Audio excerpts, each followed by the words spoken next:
Creepy, amigo. Que saudade dessa época. Mas como é que eu sempre falo mesmo? Espera, deve ser assim. Intoxic diz: olá, creepy amigo.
E então, alguns de vocês lembram dos desenhos do Mickey Mouse dos anos 30?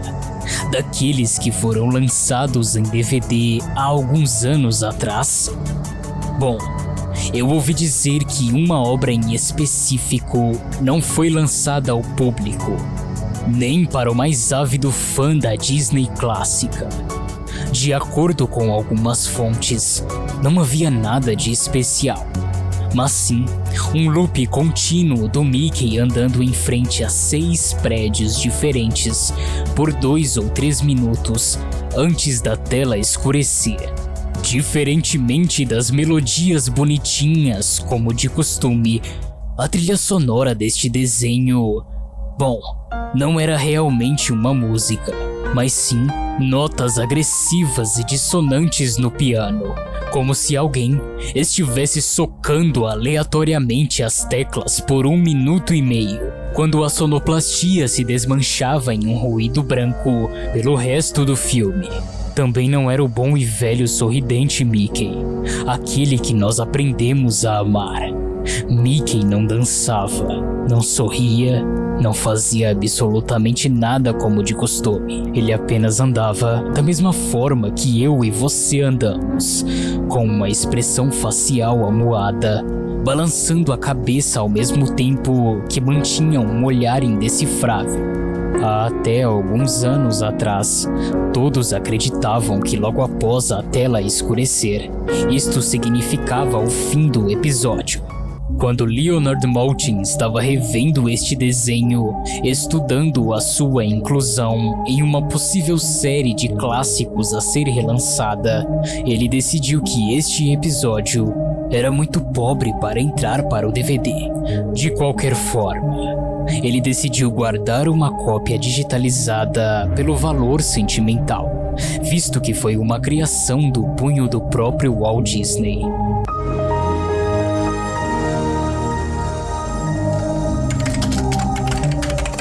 Após o processo de digitalização, já em seu computador pessoal, ele percebeu que o desenho se estendia por 9 minutos e 4 segundos, ao contrário dos curtos 3 minutos pré-escurecendo da tela. Aqui, eu cito integralmente o e-mail de minha fonte pessoal, assistente também de um dos maiores executivos da Disney, e conhecido pelo próprio Sr. Maltin. A descrição dizia: depois do escurecimento, a tela continuava no escuro até mais ou menos o 6º minuto, quando voltava para a cena de Mickey andando. O som era diferente desta vez, um murmúrio em uma língua, mas não era exatamente uma fala, era como um gargarejo choroso. enquanto o som tornava-se cada vez mais indistinguível e alto. A própria cena distorcia-se. A calçada começava a ir em direções que pareciam fisicamente desarmônicas em relação ao andar de Mickey, cuja expressão, por sua vez, parecia desfigurar-se. No 7º minuto, o murmúrio transformava-se em um grito, o tipo de grito doloroso de se ouvir. A cena tornava-se mais obscura ainda. Eram tingidas de cores impossíveis de serem recriadas com a tecnologia da época. A face de Mickey derretia-se. Seus olhos estavam afundados na ponta do queixo, como duas bolinhas de gude em um aquário. E um sorriso distorcido, apontado para o céu, mas estampado apenas em sua face esquerda. Os prédios perdiam também a sua forma, tornando-se tentáculos de borracha a flutuar em sentidos aleatórios no ar. E a calçada navegava por sentidos impossíveis de uma forma inconcebível para o que nós, como seres humanos, entendemos de dimensão e espaço. O Sr. Maltin ficou tão perturbado com o que viu que deixou o estúdio sem terminar de ver o episódio. Mandou outro funcionário terminar de tratar o vídeo, deixando ordens explícitas para que ele tomasse notas de tudo, absolutamente tudo o que acontecesse até o último segundo do episódio. E imediatamente, assim que terminasse de editá-lo, guardasse o arquivo em disco na biblioteca cofre. Por um segurança que trabalhava sob meu comando, fiquei sabendo que o funcionário encarregado deixou o estúdio alguns minutos depois. Sua expressão era pálida, nervosamente repetindo a frase: Eu não posso ver o que não foi visto. Eu não posso ver o que não foi visto. Eu não posso ver o que não foi visto. Eu não posso ver o que não foi visto. Eu não posso ver o que não posso. Eu não posso. Eu não posso ver o que não foi visto. Pegando todo mundo de surpresa, apoderou-se de uma das armas da equipe de segurança e deu um tiro em sua própria cabeça. O que eu posso dizer sobre o resto da animação é apenas o último frame da película, que continha uma peça de texto em russo. Texto esse no qual o Sr. Leonard Maltin não soube traduzir. Até onde eu sei, ninguém mais viu o desenho animado até então, mas posso afirmar que houveram várias tentativas de disponibilização do arquivo em um formato Rapid Share por funcionários dentro e fora dos estúdios Walt Disney. Quando descobertos, todos foram despedidos de imediato. Se algum deles foi bem sucedido, é claro, eu estou aberto para debates também. Mas existem rumores de que o vídeo está a flutuar pela internet com o nome de suicidemalls.avi.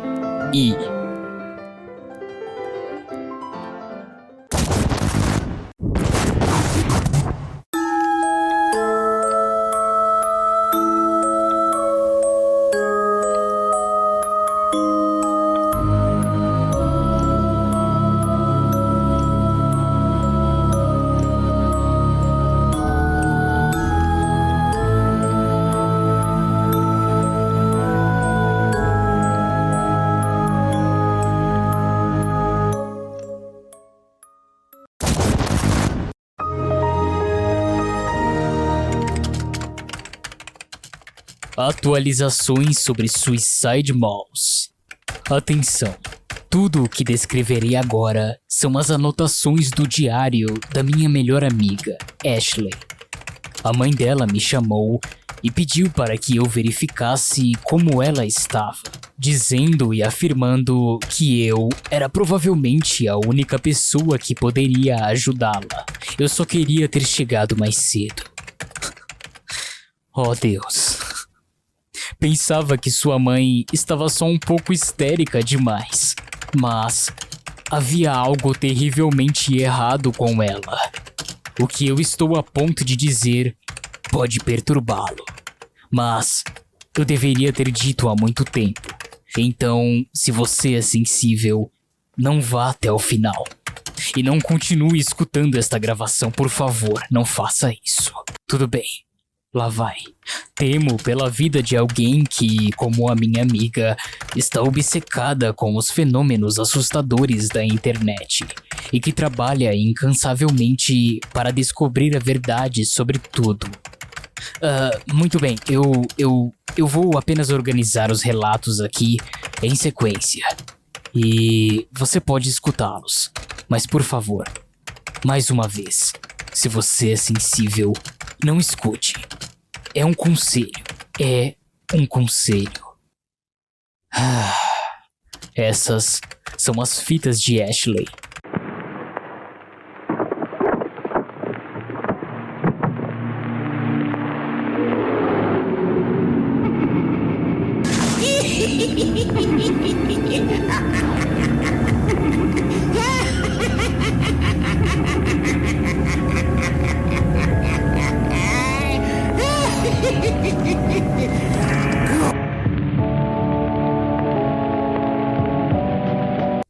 Dia 1. Sinto que estou perto de desvendar o caso de SuicideMoms.avi. Minha fonte concordou em me mandar o vídeo genuíno por e-mail. Sim, eu tenho uma fonte para sua informação. Quando perguntado se ele havia visto o vídeo, ele disse que não, e disse que nunca o faria. Que estranho. Dia 2. Eu não posso acreditar.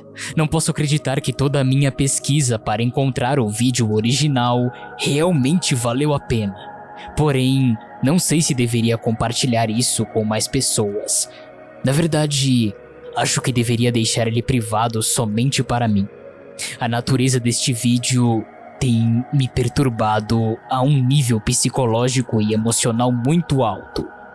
Eu não sei como alguém poderia reagir a isso. Eu não tenho certeza se quero voltar a vê-lo também. Minha gata, Molly, está comigo aqui agora. Ela está dormindo. Ela acordou e ficou ameaçada enquanto eu assistia ao vídeo. Os gritos provavelmente machucaram seus ouvidos. Eu nunca vou conseguir esquecer aqueles últimos 30 segundos do vídeo. Aquele monstro cortando sua própria cabeça com aquele sorriso no rosto. E em seguida, seu corpo caindo, pedaço por pedaço. Oh meu Deus, que droga. A cabeça rolando no chão em direção à tela e... mas que droga, ele ainda estava sorrindo. Mesmo com a cabeça tendo rolado pelo chão. Eu volto depois. Dia 3.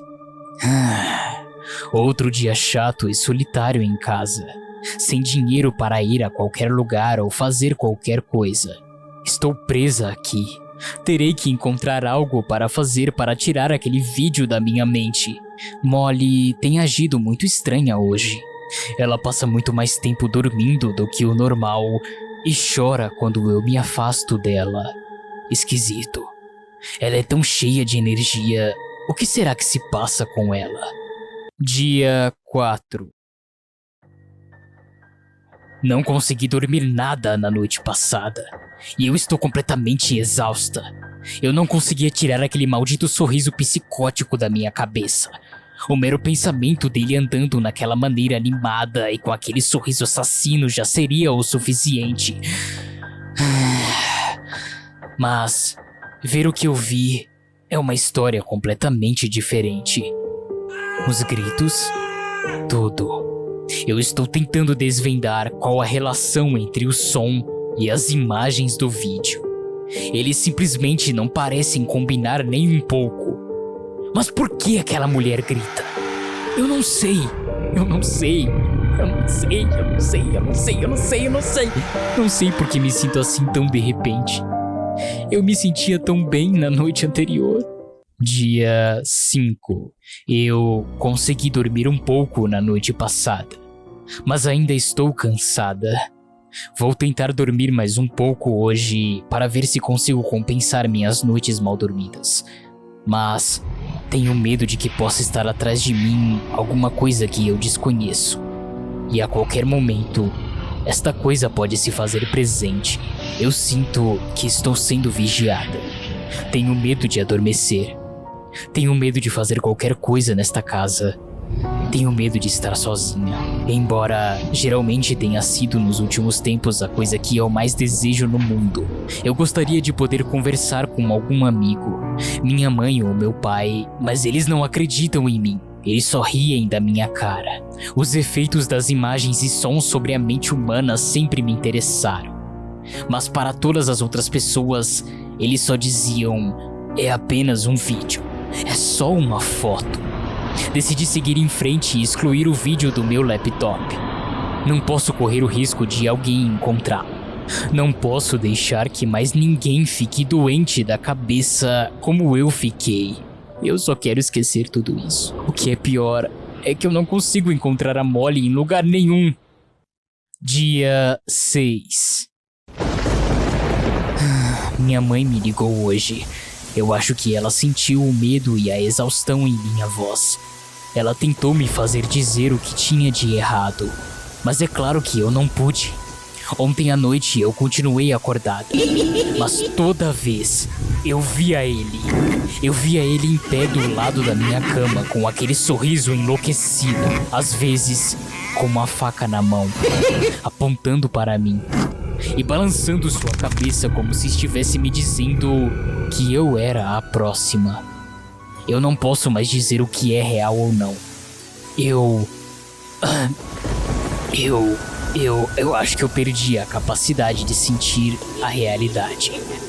Preciso fazer algo para relaxar. Deve ser isso. Isso talvez resolva. Preciso me forçar a fazer alguma coisa. Qualquer coisa.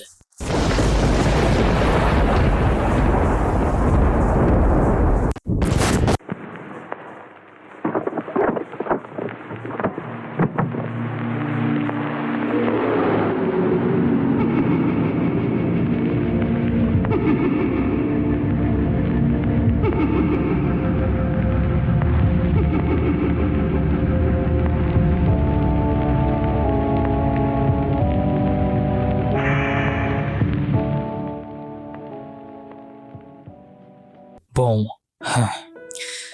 isso foi até onde ela gravou.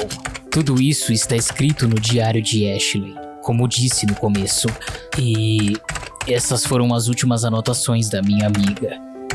Eu peguei a chave reserva de seu apartamento e fui fazer uma visita. A porta estava trancada e não havia sinal de arrombamento ou roubo. Eu ouvi o som de água correndo e imaginei que minha amiga estivesse tomando banho. Gritei o nome dela, mas não houve resposta.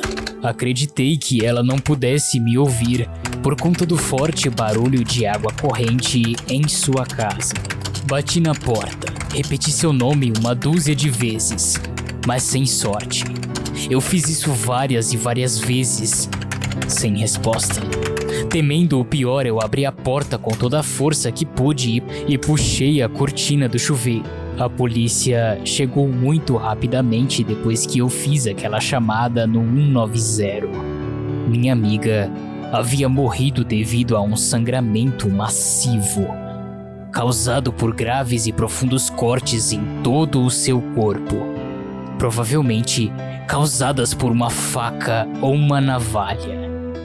A polícia considera isso um caso de suicídio, mas eu sei que minha amiga nunca se mataria. Eu li seu diário e escutei suas gravações, e estou compartilhando com vocês agora. E em cima de todo este assunto sobre suicidemouse.avi, eu fiz a minha própria pesquisa. E eu recomendo uma única coisa. Recomendo fortemente que quem estiver ouvindo isso nunca, em hipótese alguma, procure por este vídeo que a minha amiga assistiu. Sinto que ela está em um lugar melhor agora, longe de todo este caos e sofrimento. E que finalmente ela está livre de tudo o que ela tinha mais medo.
Talvez vocês não saibam, mas a Disney é a principal responsável por tornar uma pequena vila em uma vila fantasma, que hoje é conhecida como Ghost Town.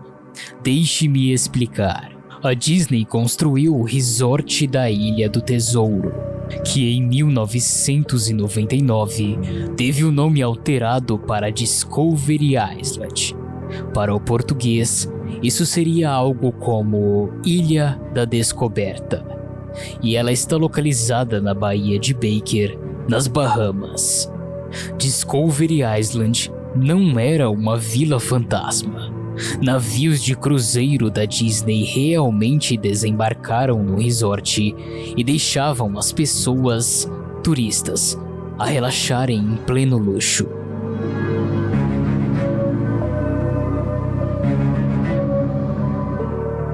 Outro fato verdadeiro que você mesmo pode comprovar é que a Disney investiu 30 milhões neste paraíso tropical. Exatamente, 30 milhões de dólares. E em seguida, adivinha, eles simplesmente abandonaram o local. Eles culparam as águas rasas demais para que seus navios operassem em segurança. E sobrou até mesmo para os trabalhadores. A Disney disse que, como eles eram das Bahamas, eram preguiçosos demais para trabalhar em um horário fixo.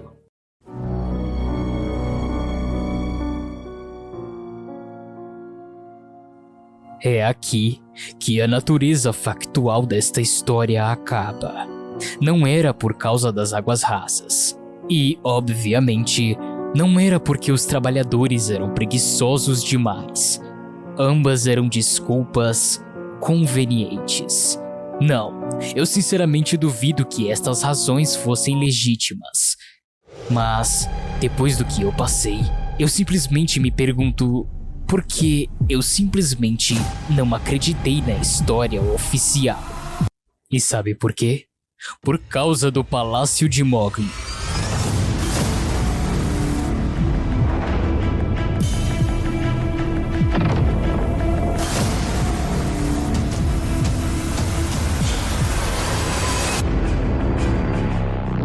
Perto da cidade litorânea de Emerald Isle, na Carolina do Norte. Na década de 1990, a Disney começou a construção do Palácio de Mowgli. O conceito inicial era um resort, com uma temática de selva, e no centro de tudo um enorme palácio, como você pode imaginar. Caso você não esteja familiarizado com o personagem Mowgli, deixe-me explicar. Talvez, só talvez, você deva se lembrar melhor da história de Mowgli, o menino lobo. Se você não o viu antes em outro lugar, talvez o conheça como um personagem da Disney dos desenhos de décadas atrás. Mowgli é uma criança abandonada na selva, simultaneamente criada e também ameaçada por outros animais. Está bem, agora que terminei de explicar quem é ele, vamos voltar para a história. O Palácio de Mowgli era um empreendimento polêmico desde o início. A Disney comprou 1 tonelada de terra de alto custo para o projeto. E, na verdade, houve um escândalo envolvendo algumas das compras. O governo local declarou as casas das pessoas como domínio eminente e as vendeu para a Disney. Em determinado ponto, uma casa que havia acabado de ser construída era simplesmente condenada com pouca ou nenhuma explicação. A terra agarrada pelo governo era supostamente para um projeto de uma rodovia que nunca foi construída. Sabendo muito bem do que estava acontecendo, o povo passou a chamá-la de Rodovia Mickey Mouse.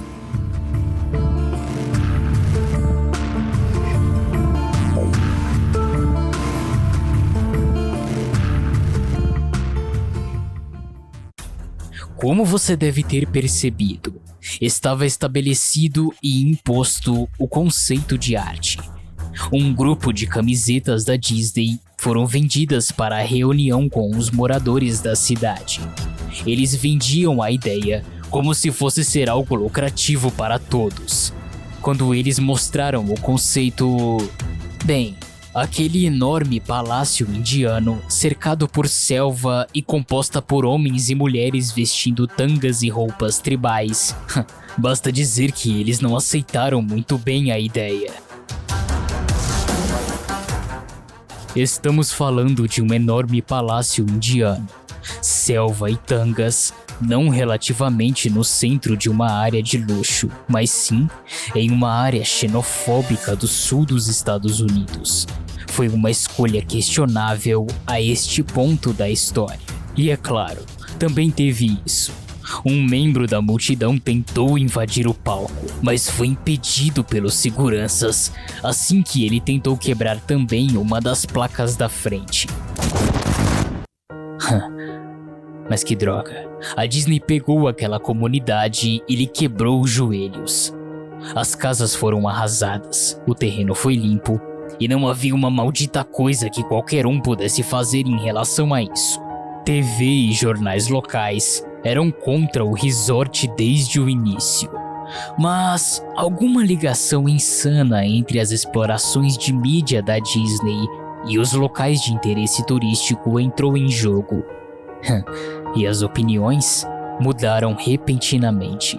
Acho que você está entendendo aonde eu quero chegar. Então, o recado estava dado. O resort da Ilha do Tesouro prevaleceria nas Bahamas, não importando quem ou o que se opusesse a isso.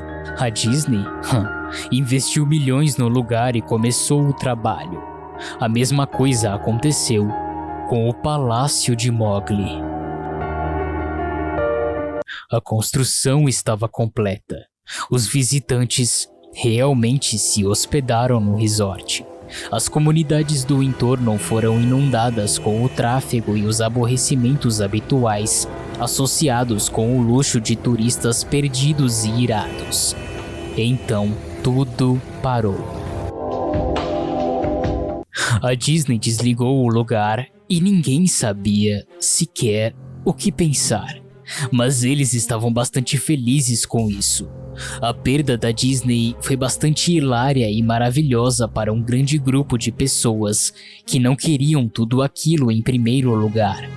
Honestamente, eu não pensei neste lugar durante muito tempo, desde que eu soube que tinha fechado há décadas atrás. Eu vivo a 4 horas de Emerald Isle, então eu realmente só ouvi rumores, mas nunca presenciei nada disso. E então, eu li este artigo sobre alguém que havia explorado a Ilha do Tesouro e criado um blog inteiro direcionado exclusivamente para as coisas malucas que ele havia encontrado por lá. Coisas simplesmente deixadas para trás. Coisas quebradas, desfiguradas, provavelmente destruídas por funcionários descontentes que perderam seus empregos. De qualquer forma, eu entendo. Todos os locais haviam uma mão de destruição. As pessoas simplesmente ficaram furiosas sobre a Ilha do Tesouro e fizeram isso com o Palácio de Mowgli também. Estava completamente destruído. Além disso, há rumores de que a Disney havia lançado o seu estoque de aquário nas águas locais, incluindo os tubarões. Mas afinal, quem não gostaria de ganhar atenção com uma história dessas, não é? Foi o que eu pensei.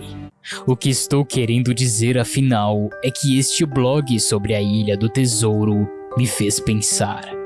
Mesmo muitos anos tendo se passado, desde que o resort fechou, eu pensei que o Palácio de Mowgli seria um bom lugar para uma exploração urbana. Bater algumas fotos, escrever sobre a minha experiência e provavelmente ver se eu encontrava alguma coisa para levar de recordação, é claro. Eu não vou dizer que não demorei muito para ir até lá, porque, honestamente, demorei 1 ano desde que descobri o artigo sobre Emerald Isle.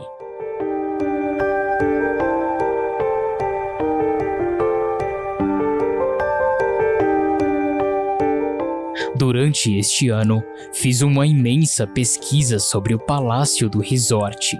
Ou pelo menos eu tentei. Naturalmente, nenhum site oficial da Disney ou qualquer outra fonte fazia menção sequer àquele lugar. Não havia absolutamente nada. É como se houvesse sido apagado da mente, da história, do mapa, de tudo. Ainda mais estranho, no entanto, era que ninguém antes de mim havia pensado em blogar ou até mesmo postar uma foto sobre o lugar.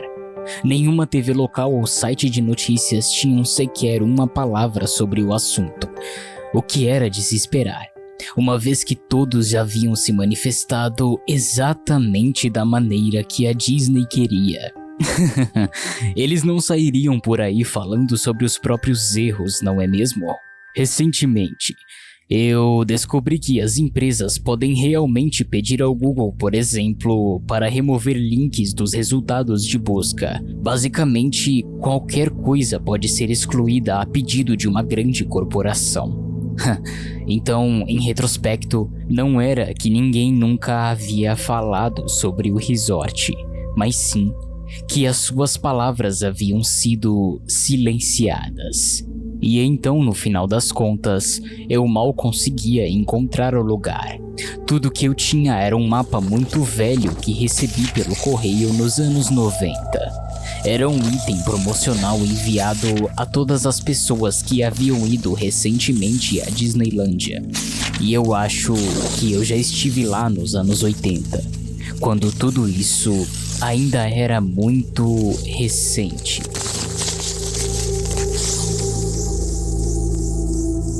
Eu realmente não pretendia depender muito deste velho mapa. Ele acabou esquecido junto com os meus livros e revistas em quadrinhos de infância. Só me lembrei disso após meses e meses de pesquisa massiva. E mesmo assim, ainda levei algumas semanas para localizar a caixa onde o havia guardado pela última vez. Mas eu finalmente o encontrei. Os moradores não me ajudaram nem um pouco na minha procura.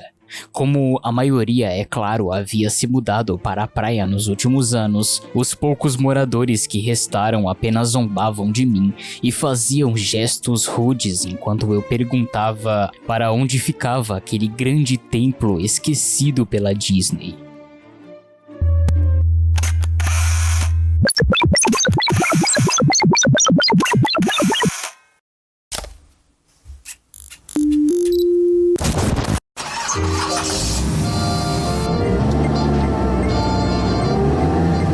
Após um longo tempo, a viagem realmente me levou muito longe. Plantas tropicais se alastravam e cobriam a área repleta de espécies nativas de flores que, na verdade, sempre pertenceram àquele lugar.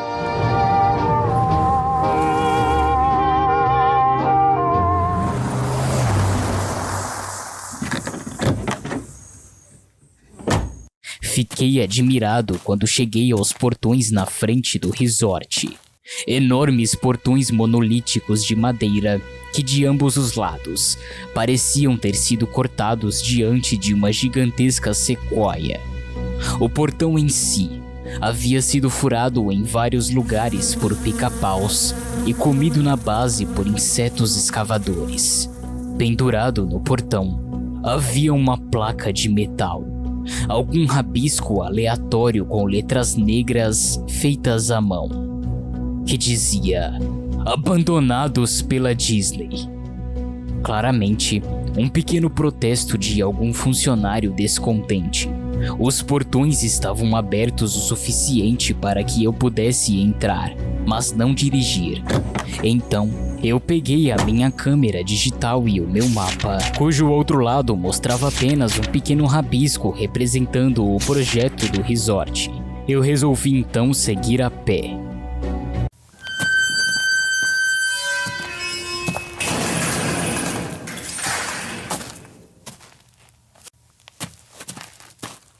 O terreno inteiro do lugar era tão cheio quanto os portões de entrada. Palmeiras permaneciam tortas, apoiadas nas pilhas de seus próprios cocos. Bananeiras também estavam lá, em seus resíduos fedorentos.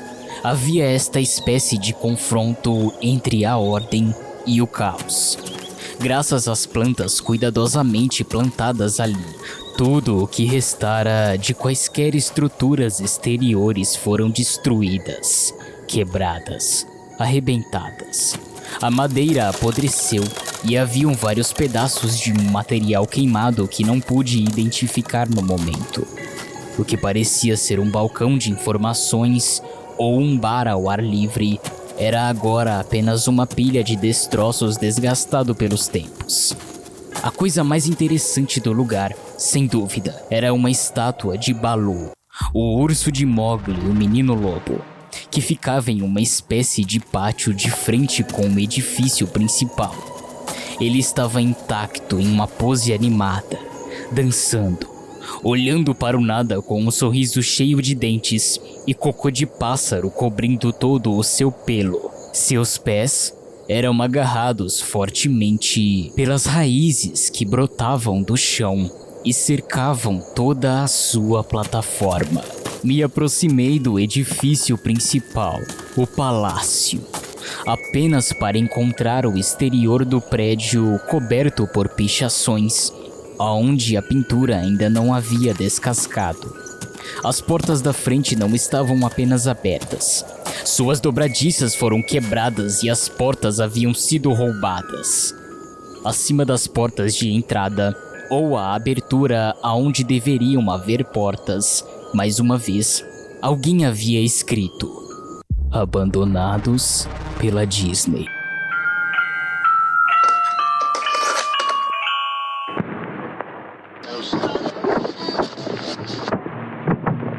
Eu gostaria de poder contar todas as coisas incríveis que vi dentro do palácio.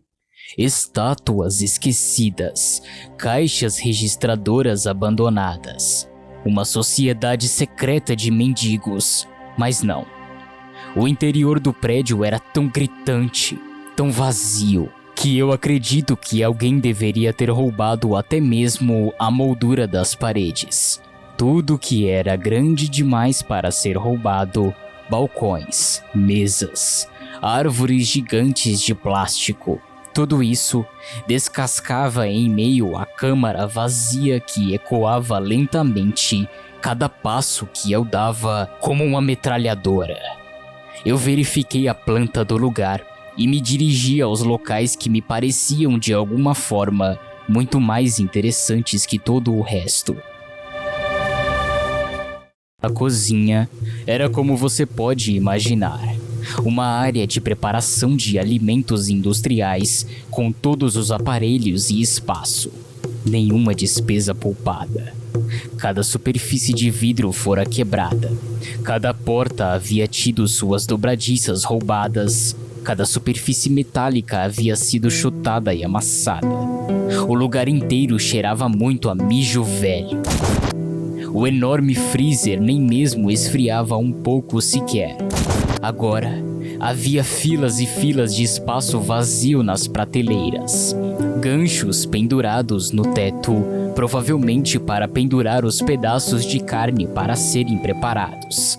E enquanto eu estava lá dentro, por um momento, percebi que eles estavam balançando. Cada gancho balançava em uma direção aleatória, mas seus movimentos eram tão lentos e pequenos que era quase impossível de se ver. Achei que aquilo havia sido causado por meus passos. Então, eu os fiz parar de balançar segurando-os com a mão. E em seguida, soltei cuidadosamente. Mas em poucos segundos eles começaram a balançar novamente. E então, constatei que não era por minha causa. Os banheiros estavam em grande parte no mesmo estado que todo o resto do lugar. Assim como na Ilha do Tesouro, alguém havia metodicamente quebrado cada vaso sanitário de porcelana. Estavam todos repletos de fezes. Havia cerca de meia polegada de sujeira, fedendo a água estagnada no chão. Então eu resolvi não ficar lá por muito tempo. Já estava tendo mal-estar e sentia a bilis rolando como se um enorme dragão fosse ser despejado em forma de vômito pelo meu estômago. O que era mais estranho ainda é que nos banheiros e as pias e os bidês no banheiro das mulheres, sim, eu também tive que ir lá. Tudo pingava, tudo vazava ou apenas escorria livremente. Me pareceu que deveriam ter fechado a água por muito tempo mesmo.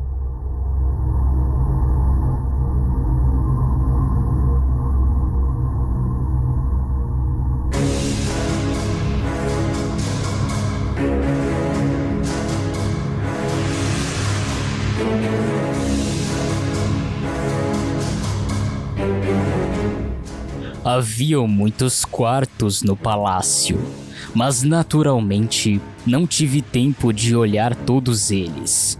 Os poucos que eu olhei estavam igualmente destruídos, e eu também não esperava encontrar nada por lá. Pensei que tivesse alguma televisão ou um rádio em algum dos quartos, porque eu tenho certeza que ouvi uma conversa tranquila saindo de um deles.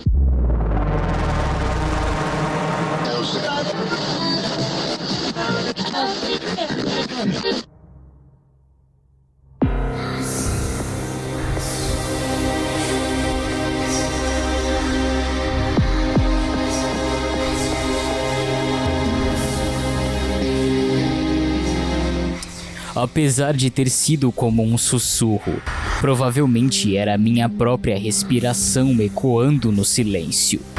Ou apenas outro caso do som da água fluindo, brincando com a minha mente. A conversa era algo mais ou menos do tipo: "Eu não acredito." Alguma resposta curta e incompreensível. "Eu não sabia disso. Eu não sabia disso." Seu pai te disse. Outra resposta curta, incompreensível ou apenas um murmúrio.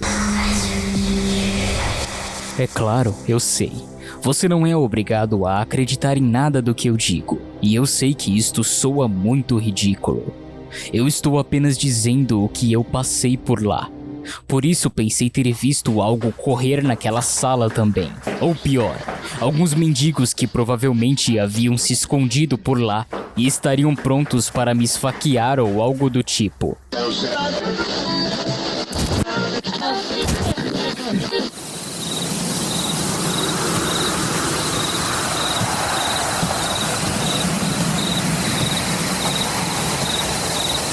Chegando às portas na frente do palácio novamente, percebi que não havia encontrado nada de interessante e provavelmente havia perdido toda a minha viagem. Porém, enquanto olhava para fora das portas, notei algo interessante no pátio que eu não havia notado antes. Algo que provavelmente me daria pelo menos uma única coisa para mostrar ao público e que fizesse valer a pena todo o meu esforço e o risco que eu corri ali, mesmo que fosse apenas uma única fotografia.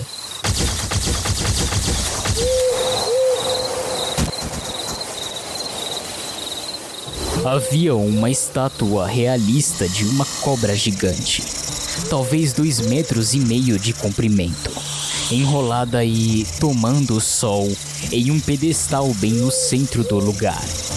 Era quase hora do sol começar a nascer, o que dava uma iluminação perfeita para uma fotografia. Aproximei-me da cobra e tirei uma foto. Então, não satisfeito, fiquei na ponta dos pés e tirei outra. E me aproximei novamente para obter uma foto mais detalhada de seu rosto. Levemente, a cobra levantou a cabeça, olhou diretamente nos meus olhos, virou-se e deslizou para fora do pedestal, passando sobre a grama e desaparecendo entre as árvores. Todos os 2,5 metros da estátua simplesmente desapareceram no meio daquela imensidão florestal. A Disney havia soltado todos os seus animais exóticos no terreno. Bem ali no meu mapa era onde ficava a Casa dos Répteis. Eu deveria ter imaginado isso antes de colocar os meus pés ali. Eu havia lido sobre os tubarões da Ilha do Tesouro e eu, claro, já deveria saber muito bem disso. Mesmo assim, não deixei de ficar chocado, absolutamente estupefato. Minha boca deve ter ficado escancarada por um bom tempo antes que eu recobrasse a consciência. Pisquei algumas vezes e me afastei de onde a cobra havia saído, para me certificar de que ela não voltaria. Retornei ao palácio. Demorei algumas respirações profundas e tapas na minha própria cara para cair na real depois daquilo. Procurei um lugar para me sentar, já que minhas pernas estavam um pouco parecidas com geleia naquele momento. Eu simplesmente não conseguia ficar em pé e minha respiração era irregular.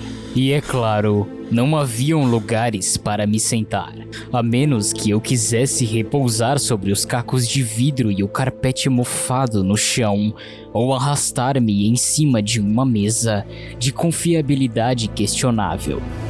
Eu já havia visto algumas escadas perto do átrio do palácio e decidi me sentar lá até que eu me sentisse melhor para prosseguir.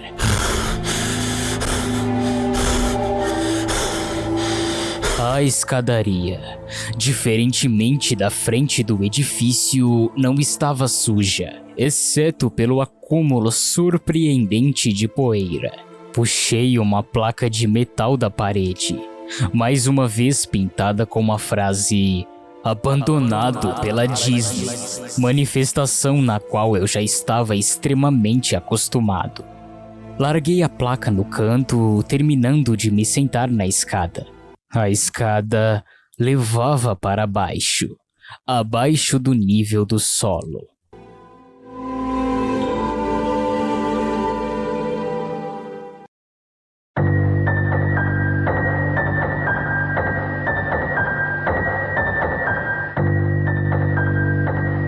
Usando o flash da minha máquina como uma espécie de lanterna improvisada, eu conseguia ver que a escada terminava em uma porta de malha de metal com um cadeado prendendo-a. Havia uma placa na porta, e desta vez era uma placa de verdade. Somente mascotes, obrigado. Escrita em grossas letras negras e severas. Isso me animou um pouco. Por duas razões. Uma delas era que uma área de mascotes definitivamente teria algo muito mais interessante. E a segunda razão era que o cadeado ainda estava no local. Ou seja, absolutamente ninguém havia entrado lá ainda. E isso significava o seguinte: ninguém havia explorado. Nem vândalos, saqueadores, ninguém. O que estivesse escondido no coração daquela sala permaneceria intacto até que eu entrasse e descobrisse. E este era de fato o lugar aonde eu realmente poderia explorar e talvez encontrar algo interessante para fotografar ou até mesmo roubar. Exatamente. Eu havia chegado no palácio concordando comigo mesmo que estava tudo bem qualquer coisa que eu pudesse pegar de lá. Porque, hey, abandonado, certo?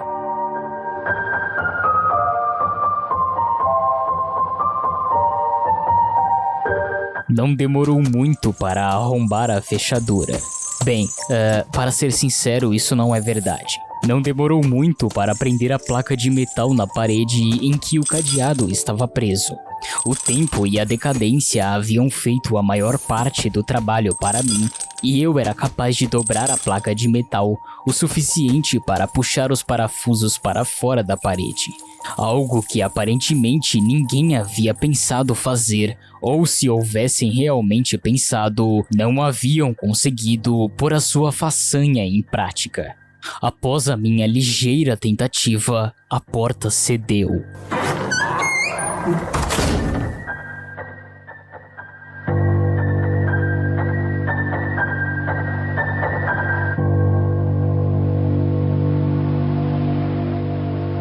A área dos mascotes foi uma mudança surpreendente e muito bem-vinda, comparada ao resto do edifício que eu havia visto até então. Além disso, nada tinha sido quebrado ou roubado, como eu havia previsto, mesmo que a idade e a exposição houvessem definitivamente envelhecido o local. As mesas tinham blocos de anotações, canetas, relógios. Até mesmo um relógio de parede antigo cheio de cartões. Haviam cadeiras espalhadas até uma pequena sala de descanso com uma velha televisão cheia de estática e um enorme balcão repleto de comidas e bebidas estragadas. Era como um daqueles filmes pós-apocalípticos, onde tudo é deixado do mesmo jeito que estava na hora da evacuação.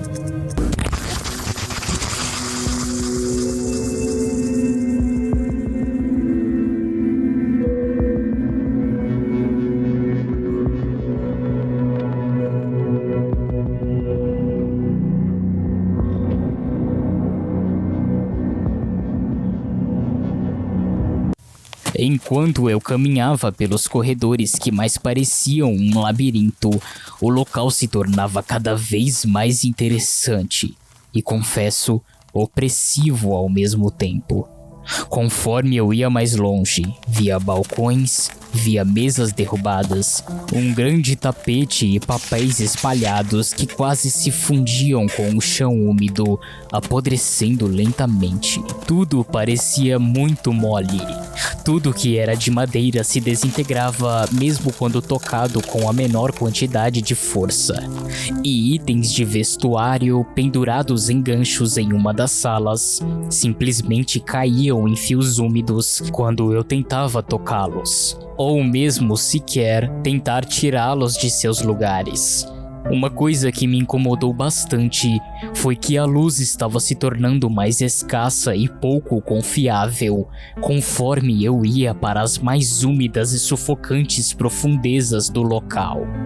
Eventualmente, eu cheguei a uma porta listrada, preta e amarela, com as palavras "Preparação de personagens" estampadas em uma placa de metal muito velha. A porta não abriu de primeira. Percebi que aquele provavelmente era o lugar onde as fantasias eram mantidas, e eu definitivamente queria uma fotografia de toda aquela bagunça fedorenta e bizarra. Por mais que eu tentasse qualquer ângulo ou truque, a porta não queria ceder. Isto é, até eu desistir e começar a me afastar. Foi quando ouvi um ligeiro som de estalo e a porta se abriu lentamente.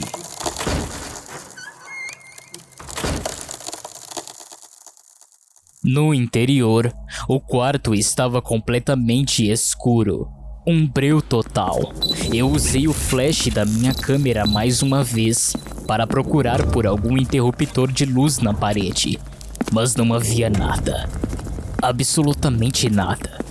Enquanto fazia a minha pesquisa, fui jogado para fora do meu sentimento de emoção por um zumbido autoelétrico. Fileiras de luzes em cima de mim de repente começaram a se acender. Demorou 1 segundo para os meus olhos se ajustarem, e parecia que a luz ia ficando cada vez mais brilhante até que todas as lâmpadas explodissem. Mas assim que eu pensei que iria chegar a esta fase crítica, as luzes diminuíram e pouco a pouco se estabilizaram. O quarto era exatamente como eu havia imaginado. Vários uniformes da Disney pendurados nas paredes. Pareciam muito cadáveres de desenhos animados conhecidos, pendurados por forças invisíveis. Era uma cena muito macabra. Havia também nos cantos das paredes prateleiras inteiras cheias de tangas e roupas nativas. O que eu achei mais estranho e queria fotografar imediatamente era uma fantasia do Mickey Mouse no centro da sala. Ao contrário das outras roupas, esta estava deitada de costas no centro do quarto como uma vítima de assassinato. O pelo sobre o traje estava podre e caindo aos poucos, possuindo também uma série de remendos no seu pano. O que era ainda mais estranho, porém, era a cor do traje. Era como se fosse uma fotografia negativa do Mickey Mouse. Preto aonde deveria ser branco e branco aonde deveria ser preto. Seu macacão, que normalmente seria vermelho, era azul claro.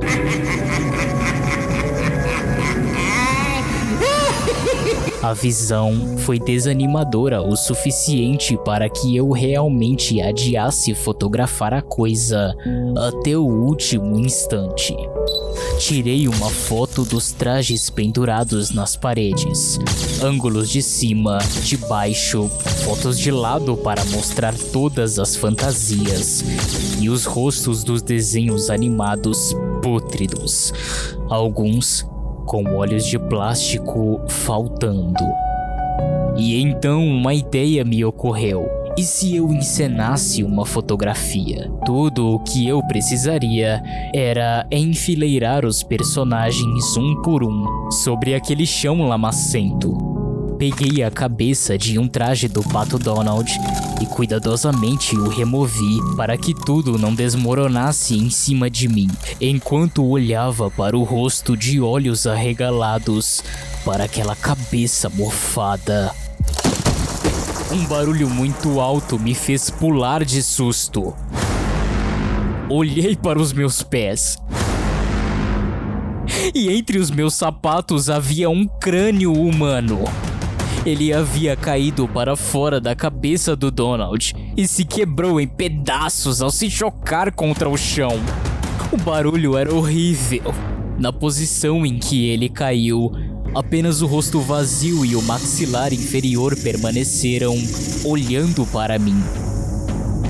Larguei a cabeça do Donald imediatamente e corri para a porta. Mas quando cheguei lá, olhei de volta para o crânio no chão. Eu precisava de uma prova do que havia acontecido ali, especialmente se a Disney tentasse me silenciar de alguma forma. Não tinha nenhuma dúvida em minha mente disso desde o início. Eu precisava de uma prova, qualquer coisa, e fim de papo.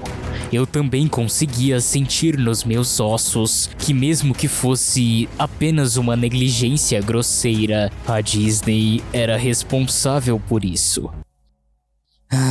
Foi então que o Mickey Mouse, no meio da sala, absolutamente do nada, começou a se levantar. Primeiro ele se sentou, em seguida se apoiou sobre os pés. O traje do Mickey, ou quem quer que fosse o bastardo que estivesse dentro dele, ali no centro da sala, com seu rosto falso e sua cabeça de plástico, apenas se virou lentamente para mim. Com as mãos trêmulas, o coração batendo violentamente e pernas que mais uma vez se transformaram em geleia, eu consegui levantar a câmera e apontá-la para a criatura que agora me avaliava calmamente. A tela da câmera digital exibia apenas pixels espalhados na forma daquela coisa. Era uma silhueta perfeita do traje do Mickey, mas não revelava quem realmente estava na imagem. À medida que a câmera se movia em minhas mãos trêmulas, os pixels se espalhavam por onde o Mickey se movia. Em seguida, a câmera parou, ficou em branco, silenciosa e... quebrou? Ela havia quebrado. Mas como? Ergui meus olhos mais uma vez para o traje do Mickey Mouse. Assustadoramente, ele está mais próximo de mim agora. Bastou só um momento de distração para que ele se aproximasse. O tom de sua voz era abafado, mas isso não o impedia de executá-la perfeitamente e pervertidamente. Você quer ver o que tem por debaixo desta fantasia? Ele começou a puxar a sua própria cabeça, movendo seus dedos das luvas desajeitadamente em torno de seu pescoço. Seus movimentos eram impacientes e dolorosos, semelhante a um homem ferido tentando se livrar das garras de um predador. Enquanto ele colocava seus dedos em volta do pescoço, muito sangue, sangue amarelo, grosso, espesso, nojento. Eu me virei colocando as mãos sobre meu rosto quando ouvi um barulho horrível de carne e pano se rasgando. Só me preocupava em fugir.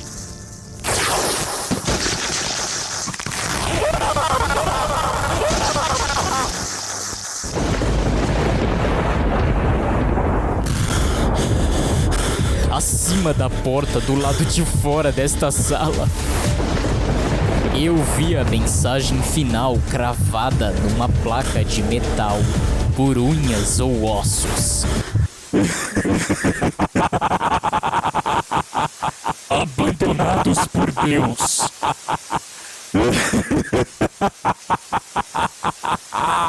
Eu nunca tirei aquelas fotos da minha câmera.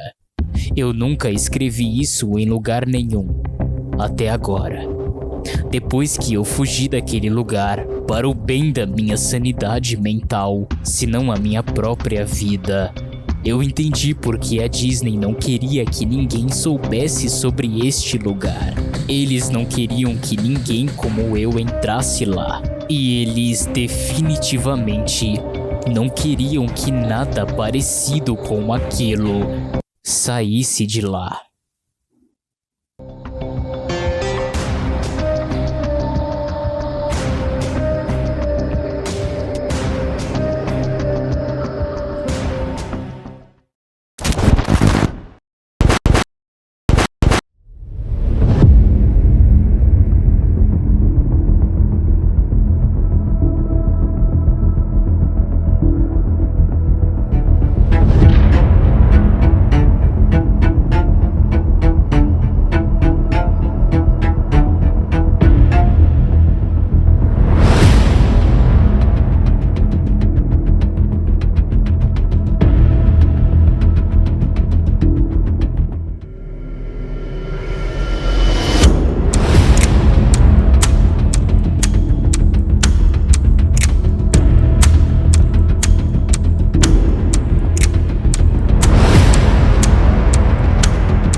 Já faz um tempo que eu não falo nada relacionado à corporação Disney. E eu tenho certeza que você sabe muito bem o porquê.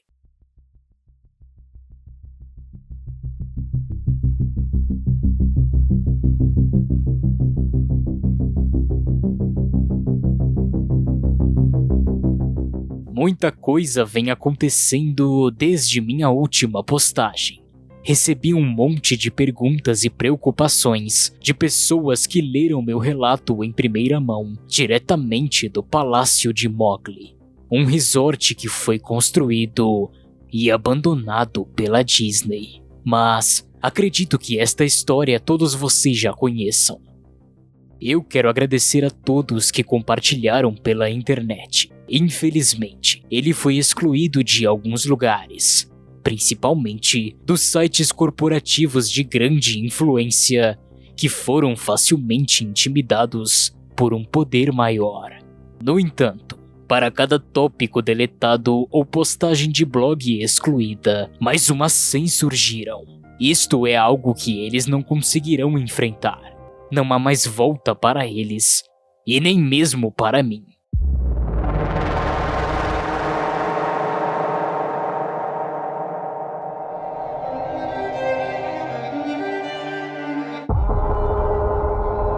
Eu definitivamente estou sendo perseguido. Não, é sério, eu estou sendo perseguido. Eu fiquei 1 mês ou 2 isolado, completamente paranoico. Qualquer olhar casual ou um pequeno sorriso em minha direção me causava desespero. Até mesmo um arrepio violento na parte de trás do meu pescoço. A pessoa, ou melhor, a primeira pessoa que percebi estar me perseguindo foi um falso consertador de telefones que ficava em volta do meu apartamento. Ele tinha meia idade, bem vestido, como qualquer um esperaria. Eu não poderia acusá-lo, mas sabia que isso não era apenas a minha imaginação agindo contra mim. Ele era estranho. Ele não parecia confortável fazendo o seu trabalho de rotina. Um dia, eu o segui de canto, mas rapidamente o perdi de vista. Quando voltei para casa, lá estava ele, me olhando diretamente nos olhos, cerca de 10 metros atrás de mim. Inexpressivo, frio, explorando de novo. Isso foi tudo o que ele disse naquele momento. Mas havia um tom acusador em sua voz. Diga-me, especialistas em conserto de telefone falam algo assim? Não é possível. Acho que esta é a pior parte. Nunca me sentir seguro, apenas sozinho.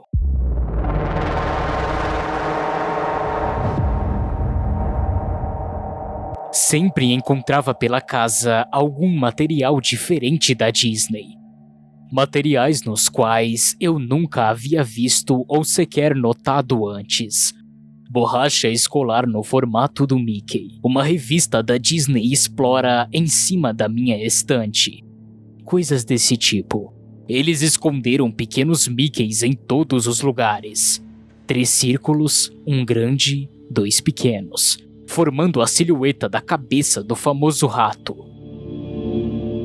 Eu comecei a reparar em todos os Mickeys que encontrava pelo caminho. Marcas de copo de café em cima da mesa. Uma grande, 2 pequenas. Garrafas de vidro coloridas deixadas sob a minha porta. Vistas de cima para baixo tinham exatamente este mesmo ângulo. Grafite em muros, a caminho do meu trabalho. Uma enorme terra, um pequeno sol e lua nos locais e tamanhos apropriados, formando novamente outra silhueta do Mickey. Eles estão por toda parte. As pessoas têm escrito para mim sobre isto também. Se você compartilhar tudo o que tenho a dizer aqui, provavelmente irá começar a encontrar estes malditos contornos pela sua casa. Eu garanto. Uma vez, de longe, algo me fez rir por conta de todo o horror da situação.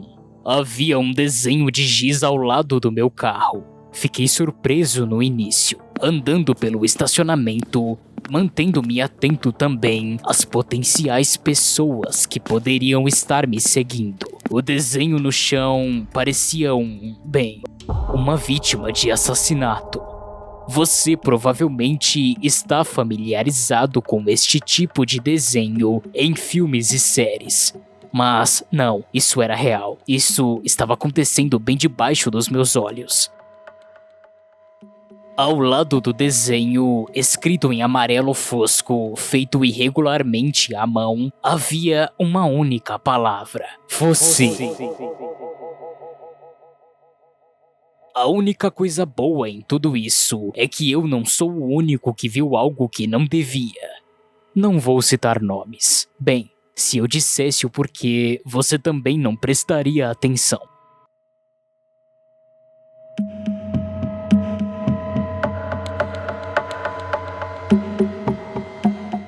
Auditores. Eles vão para os parques da Disney sempre que podem, durante o ano. Eles não vão para se divertir ou desfrutar de um passeio. Não, nada disso. Eles observam muito as máscaras de gás infantis nas pessoas. Parece ser uma tradição. Aparentemente, pessoas em todo o parque usam. Homens, mulheres, adultos, crianças e adolescentes. Todos com máscaras de gás de diferentes personagens da Disney. Os auditores voltavam, e a Disney recebia toneladas de reclamações sobre pessoas estranhamente vestidas, andando ao redor do parque. Pessoas que se misturavam com a multidão e simplesmente desapareciam.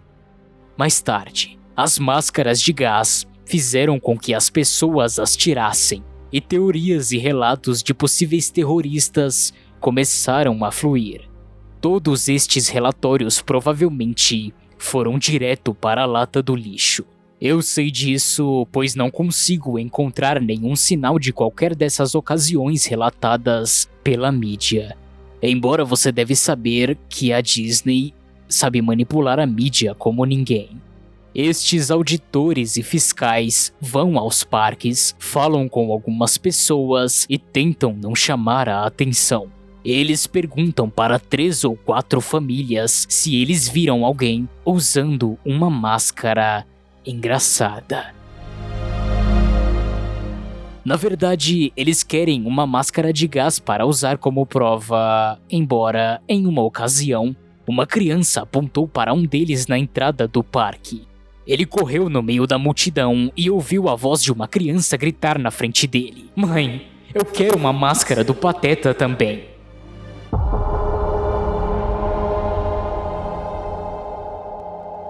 Eu também possuo um colega que trabalha na Disney. Ou melhor, trabalhava. Vamos chamá-lo de salva-vidas, está bem?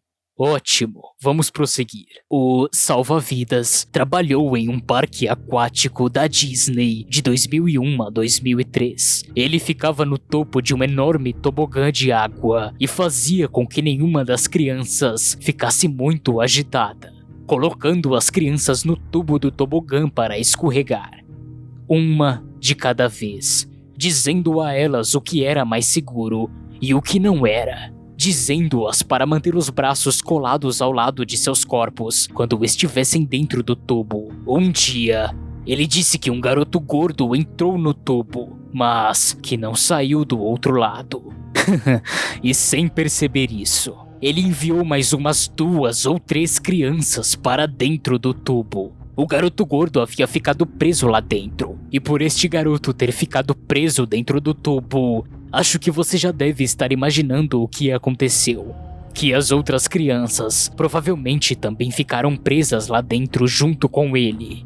Não, lamento informar, mas não foi exatamente o que aconteceu. Somente o garoto gordo havia desaparecido. Todo mundo saiu do outro lado, vibrando e espirrando água como se nada tivesse acontecido. O salva-vidas fechou o brinquedo por um instante, aflito, muito preocupado com o desaparecimento da criança dentro do tubo. Ele entrou e escorregou pelo brinquedo para ver se conseguia achar o garoto lá dentro. sem sucesso. Antes que ele pudesse chamar as autoridades para informar o desaparecimento Splash, o Gorducho finalmente voltou. Os membros da equipe puxaram o garoto para fora da água. Ele afundou como uma pedra quando caiu na piscina. Sua pele estava azul e seus olhos arregalados. Tudo o que ele conseguia dizer era: criança sem rosto, criança sem rosto, pare de me apertar, pare. O garoto estava bem fisicamente, caso você esteja se perguntando. Ele foi levado imediatamente ao centro médico. Quando o salva-vidas pediu para abrir o tobogã para saber o motivo do desaparecimento e o que havia acontecido lá dentro, ele foi ameaçado de demissão e, relutantemente, teve de abrir o brinquedo outra vez e voltar ao seu trabalho de rotina. Daquele momento em diante, ele ficou mais atento sobre as crianças. De vez em quando, elas saíam da fila, mas nunca mais aconteceu algo tão sério como o caso do garoto gordo. Seu olhar desde então estava sempre muito mais vigilante. Com o tempo, tudo parecia ter sido algum sonho louco durante sua hora de almoço, mas ele só queria descobrir, na verdade, o que de fato era a realidade. O que de fato estava acontecendo por debaixo dos panos. O que eles estavam escondendo do meu amigo. Eu li outros e-mails com relatos estranhos como esse. Eu queria que eles compartilhassem a sua própria história, mas eles preferiram não se expor desta maneira. Não posso culpá-los. A Branca de Neve, que não era exatamente o verdadeiro papel dela no parque. Ela era outro personagem. Você sabe o que acontece quando um funcionário fantasiado cai morto dentro de sua própria fantasia? Imagine só como deve ser. Uma hora, tirar uma foto com o pequeno Jimmy e logo em seguida sofrer um acidente vascular cerebral fatal? Então, é nesse nível que estamos tratando a coisa. Eu não sei se você já percebeu. Um segundo mascote fantasiado na área teve que sentá-la no banco até outra pessoa assumir o seu posto, fazendo uma limpeza a seco e se livrando do corpo da forma mais discreta possível. Durante todo este tempo, os clientes não faziam ideia de que estavam se sentando juntamente com um cadáver para tirar as suas fotos. Sinta-se livre para verificar os seus álbuns de fotos neste momento.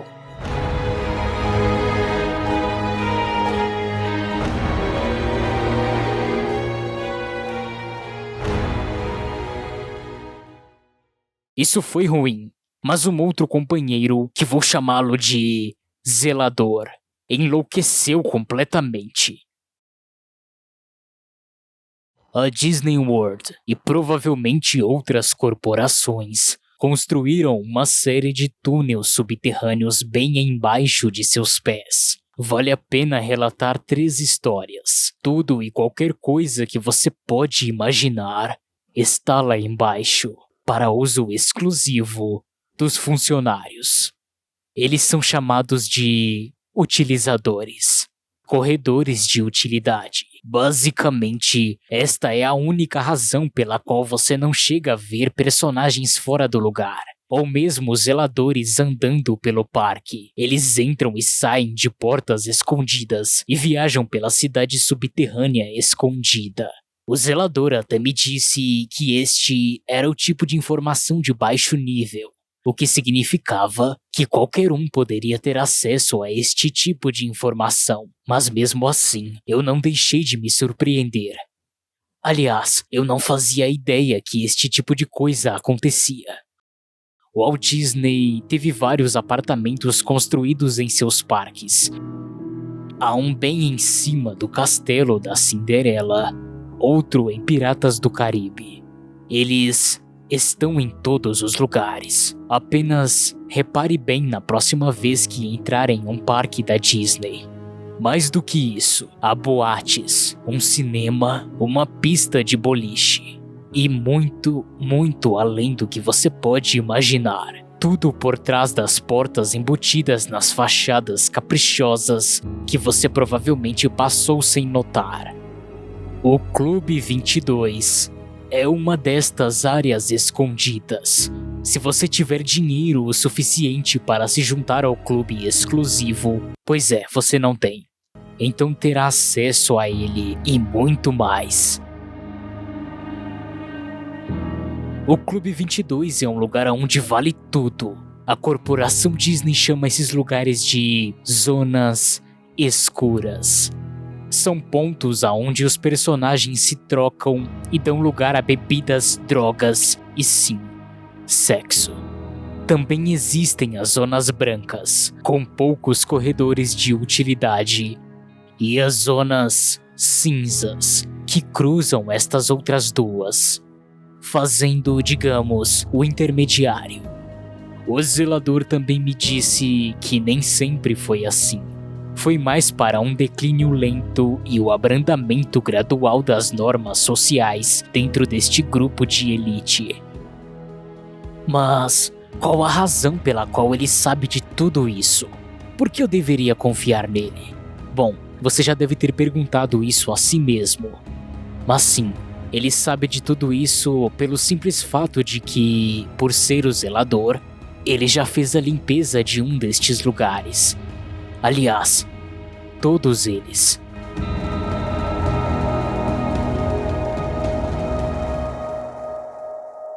Depois de uma longa checagem de antecedentes criminais e assinatura de vários termos de confidencialidade, o zelador subiu de apenas um funcionário do parque para um membro da equipe de limpeza da Zona Escura. Agora, antes de você imaginar alguma visão satânica de sacrifício humano na sua cabeça, não, deixe-me dizer, o zelador não viu nada do tipo. Muitas garrafas vazias de álcool? Sim.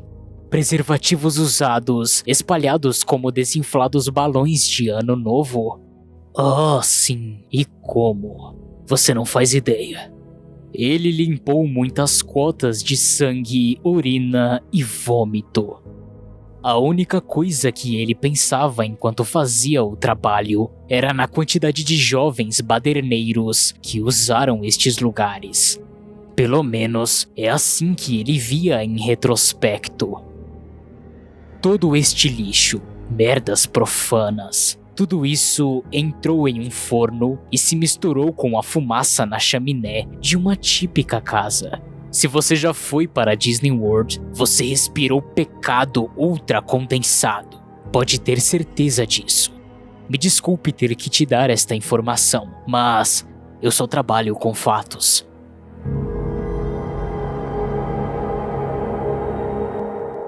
Reforçando esta informação, tem outra pessoa na qual vou chamá-la de Hammer. Hammer me enviou a moda antiga, mas eu não sei bem como ele conseguiu o endereço da minha casa. Ele me mandou fotocópias de documentos provando seu emprego e me instruiu a queimar tudo quando estivesse convencido da veracidade de sua história, o que eu fiz de muito bom grado. Hammer trabalhou ao redor do parque Disney World, fazendo a demolição e construção. Em um ponto, ele se aproximou, conversando com seu superior em relação a alguns estranhos planos de construção para o local. Era uma ampla área retangular, marcada nos projetos, do tamanho de um supermercado. Na área, foram deixadas somente as palavras "não cabe". Seu patrão, por sua vez, não queria falar sobre isso, não queria saber sobre isso e terminou a conversa com...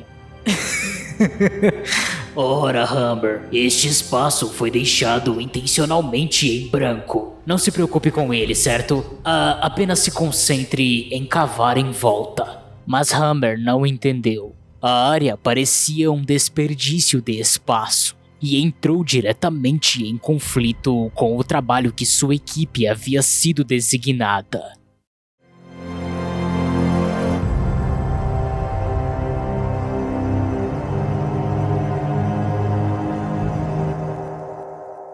Ele começou a trabalhar ao redor em suas folgas, quando ninguém estava olhando, encontrando apenas uma porta de aço abandonada e uma grande extensão de concreto logo depois. Era um vale do supermercado, segundo ele, seguido de um piso branco absurdamente cinzento. Mas isso tudo foi antes mesmo de Hammer encontrar os cadáveres usando máscaras de gás.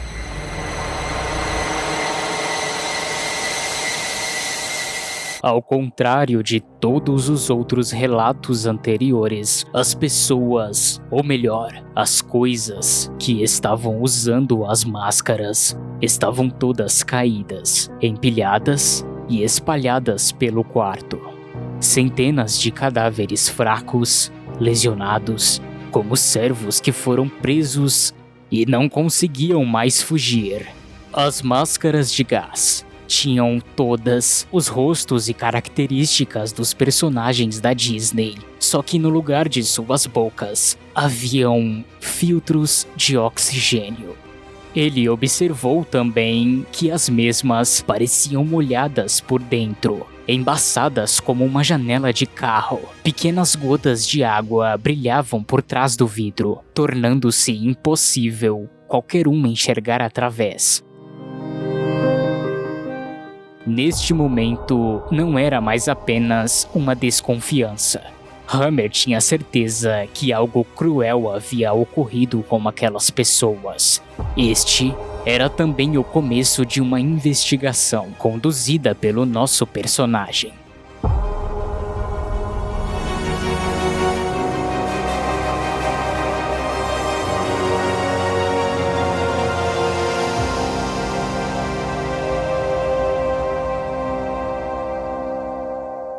Indo mais longe, Hammer começou a fazer perguntas de todos aqueles que já trabalharam no parque por uma década ou mais. Ele criou impasses por toda a parte, até que foi direcionado para Aida, uma mulher idosa que trabalhava em um restaurante na rua principal. E estranhamente, ela sempre viveu naquela região. E embora ninguém tivesse a coragem de perguntar diretamente, todos sabiam. Ela tinha muitas histórias terríveis para contar.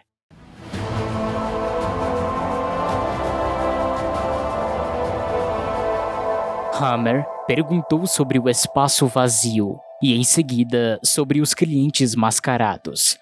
No começo, ele pensou que iria receber um "não sei" como resposta. Ela estava quieta, estranhamente quieta. Oh, essa droga de novo? Só pode ser a Room Zero. Em seguida, colocando a mão sobre sua boca, como se houvesse falado a palavra proibida. Ela não fez contato visual com Hammer durante toda a conversa desde aquele momento. Room Zero era mais um quarto escondido. Mais uma sala secreta sob as profundezas daquele lugar. Assim como os apartamentos e, é claro, o Clube 22. Entretanto, seu tamanho e sua profunda mancha sob o parque está localizado para além de qualquer uma das zonas escuras de diversão. Era um abrigo contra bombardeio aéreo. Room Zero foi construído para resistir a um ataque massivo, seja ele conduzido por inimigos estrangeiros ou mesmo nacionais. A sala era abastecida com alimentos suficientes para um número médio da quantidade máxima de pessoas dentro do parque, e abrigava um quarto menor ainda, chamado Quarto do Pânico, feito exclusivamente para os superiores da Disney. Durante a Segunda Guerra Mundial, de fato, máscaras de gás oficiais da Disney realmente foram produzidas para as crianças em caso de um real ataque. A ideia era que seria menos assustador para as crianças se o rosto do Mickey fosse estampado sobre o dispositivo de segurança no momento dos bombardeios. Sim, eu também sei as possíveis consequências por conta disso. Durante o susto da Guerra Fria nos anos 60, quando foi construída a Disney World, a Room Zero foi abastecida com máscaras semelhantes também. Se eles não se preocupassem com os medos das crianças ou apenas fossem insensíveis, bom, digamos que talvez nada disso houvesse acontecido de fato. Nenhuma destas pessoas teria morrido de maneira tão cruel. Além do mais, algum gênio decidiu que as crianças não ficariam tão assustadas com as máscaras de gás se seus pais também as usassem. E assim, todas as máscaras, adulto e criança, foram feitas para cumprir esta norma louca. Aida descreveu como tratar uma ferida com suco de limão. Nada disso explicava o que Hammer havia visto. Não só as aparências aparentemente sobrenaturais das pessoas, mas também o quarto esvaziado em seu interior. Eu estive lá, disse Hammer. Só há um piso e 4 paredes na Room Zero. Não! Aida balançou a cabeça, cobrindo sua boca, abafando um soluço. Você esteve em cima da Room Zero. Aquilo foi planejado perfeitamente. Quando alguém descobrisse que houvesse um subsolo a mais, iria vasculhar e é claro que iria encontrar um espaço vazio. E é claro também que ninguém imaginaria que existe outro saguão bem embaixo daquele. Aida não conseguia se conter. As lembranças e memórias tortuosas voltavam à sua mente. Alguém ou algo soou o alarme. Em um dia em que a capacidade do parque estava no seu máximo, o aviso era claro. Eles estavam sofrendo um suposto ataque aéreo. Os seguranças levaram todos para Room Zero. Lá, eles foram orientados a colocarem suas máscaras de gás e acolherem-se em silêncio durante todo o bombardeio.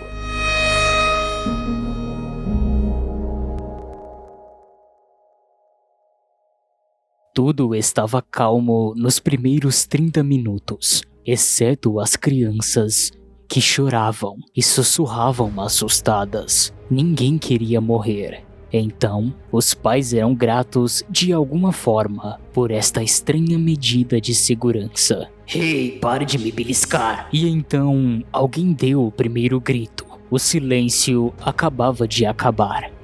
Uma onda de gritos começou a se alastrar na multidão, de uma parede à outra. Quem está correndo? Acalme-se. Quem está indo? Mas que droga, isso não tem graça. Oh, quem pisou no meu pé? Apesar dos guardas de segurança pedindo para manterem a calma, a multidão ficou ainda mais agitada, mais irada.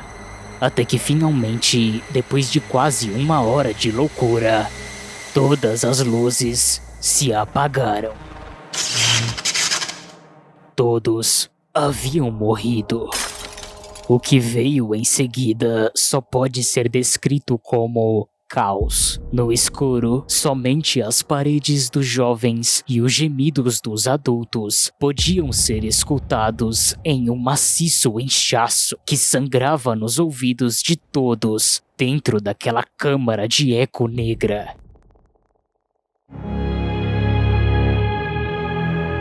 Um grupo de membros da equipe e alguns poucos funcionários conseguiram atravessar a porta, dispostos a enfrentar a guerra acima, ao invés da insanidade abaixo. O que eles encontraram, porém, foi um parque temático desolado, ainda intocado.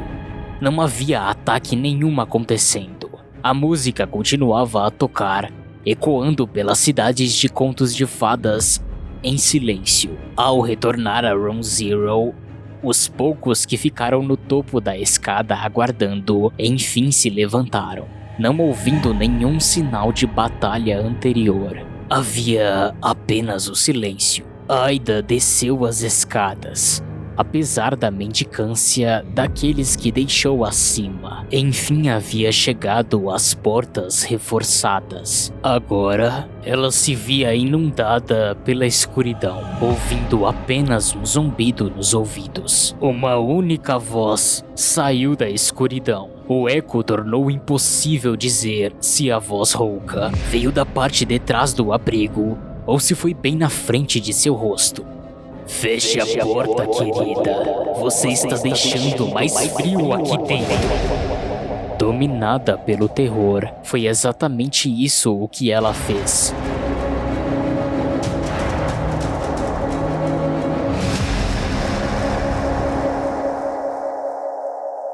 Dentro de dias, a coisa toda, abrigo, escadaria, tudo estava coberto com marcas de cimento em forma de pés. Sistemas de ar e geradores acima de seu teto foram removidos, criando o grande espaço vazio.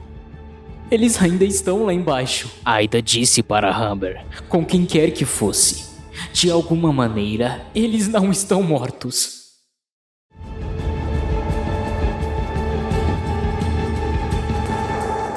Note que o único nome verdadeiro que usei foi o de Aida. Infelizmente, ela faleceu logo após contar a sua história. Queda acidental, supostamente depois de sair da cama para acender a luz. É claro que não foi isso, mas que merda! Uma adoradora do seu antigo emprego, o jornal local publicou, devido a várias silhuetas do Mickey que foram encontradas em sua casa. Silhuetas que não estavam lá quando visitei o local após o acidente. E silhuetas que estão começando a aparecer em meu apartamento.